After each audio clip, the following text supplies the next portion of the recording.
Hey, if you want to enable remote desktop on the Windows 11, first you will have to click on the taskbar Start, then go to the settings. Now you will have to go for the system, and then you will have to go into the right side and locate for developers. And now from here you can find remote desktop just right here, so click on it, and then now you can simply turn it on by clicking on the switcher and click confirm. Now you can find name of your PC just right here, and from here you can find remote desktop users. So here you can also add someone manually,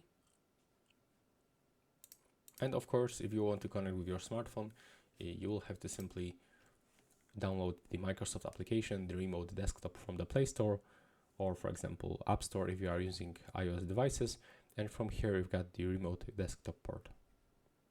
So that's all right now. Please subscribe to my channel and see you in the next one.